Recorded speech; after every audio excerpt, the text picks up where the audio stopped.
तर काय म्हणते पब्लिक, यवतमाळच्या फर्स्ट चायवाला ब्लॉग मध्ये आपलं स्वागत आहे। तर तयारी झाली आहे आपली दुकानावर जाण्यासाठी। आरशात तर काही चांगला दिसत नसेल तर कॅमेऱ्यानेच बघून घ्या। आणि ही आहे आपली रूप सुंदरा गाडी। आता गेटच्या बाहेर काढून घेऊ दुकानावर जाण्यासाठी। गाडी तर घेतली काढून, मी यांच्याकडे भाड्याने राहतो।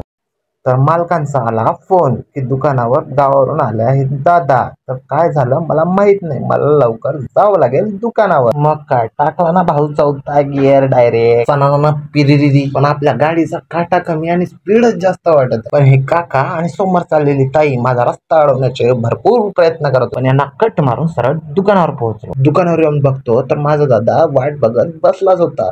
मी म्हंटल नेमकं झालं तरी काय, खूप भीती पण वाटत। तर दादाला विचारलं एवढ्या सकाळी तू आला कसा काय? इकडे बघतो तर आपले मालक तंबाखू मिश्रण मळत आहे। तर दादाला म्हटलं खूप टेन्शन आलं होतं राजा मला। मग दोन्ही भावांनी मिळून घेतला गरम आणि टेस्टी चहा। तर मालक गेले बाहेर, जिम्मेदारी माझ्या हातात सोपवल्या गेली। तर गिरायकाले दे चहा, घे पैसे दे चहा। तर एका गिरायकाच्या हातात दिला चहा। तो म्हटला दादा मी हारलो, मी आता गावी वापस जाणार। मग काय आपल्याकडे तर मोटिवेशन लाईन रेडीच। हरला जरी आज तू तरी या हरण्याचं दुःख नको मानू भावा, पुन्हा कष्ट कर नव्याने, कारण एक अपयश तुझा अंत नाही। सगळ्या कस्टमरला दिला चहा आणि बसलो टेबलवर येऊन। या दादा लोकांनी दिले पैसे तर ते टाकले गल्ल्यात नेऊन। बघा म्हटलं गल्ल्यात पैसे किती आहेत, तर गल्ला आधीच मालकांनी साफ करून ठेवला होता। जाऊ दे म्हटलं कॅनचा सिनेमॅटिक तरी घेऊन घेऊ। जडीबुटी टाकली तोंडात आणि निघालो आपल्या मंजिलकडे, कारण काकांनी आपल्याला सांगितलं होतं काम की बाबू गाडीचे टायर चेंज करायचे। मग काय पोहोचलो ना सरळ आर्या भवन जवळ, कारण काकाकडून घ्यायचे आपल्याला वॉल्क्सवॅगन। इथे आहे सरकारी जिम, आपल्याला जायचंय उजवीकडे। तर ही आहे ती गाडी जिचे आपल्याला टायर चेंज करायचे आहे। जो ड्रायव्हर असेल तो सांगू शकेल, कमेंट मध्ये सांगा गाडी कोणती आहे। मग काय काकाला दिला आवाज, घेतली चाबी आणि निघालो गाडी घेऊन। गाडीच्या स्टेअरिंग वर बसल्यानंतर काय फिलिंग येते यार, काय नशा आहे ही। मी तर या नादाचा आदी नाही, गाडी चालवायचा नाद मला खूपच आहे। गाडी चालवताना जडीबुटी पाहिजेच भाऊ तोंडात। मग काय दिसली ना इडली वड्याची गाडी, घेतला मग वडा, कारण सांबर चटणी आहे भाऊ आपली फेवरेट।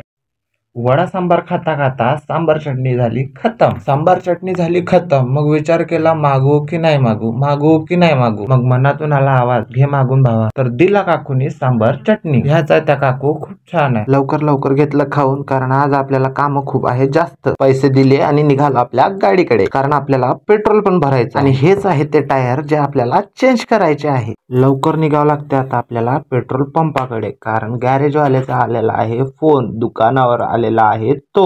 ही आहे आपल्या गाडीची चाबी, गाडी घेऊ अनलॉक करून। गाडी झाली अनलॉक, मारून घेऊ आता सेल्फ। मारला तर आता सेल्फ। फिल्टर लावल्यानंतर गाडी चालवताना खूप स्मार्ट दिसत वाटते आता मी।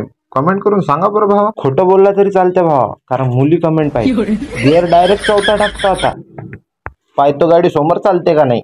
नाही चालत राजा, गाडी पहिलेच गिअर टाका लागतं, वाजता अशी स्मूथ चालते। ह्या रोडवर खूप पोरं आणि पोरी राहते बरं, रात्री कधी पाहायचं असेल तर ये जा भावा नक्की।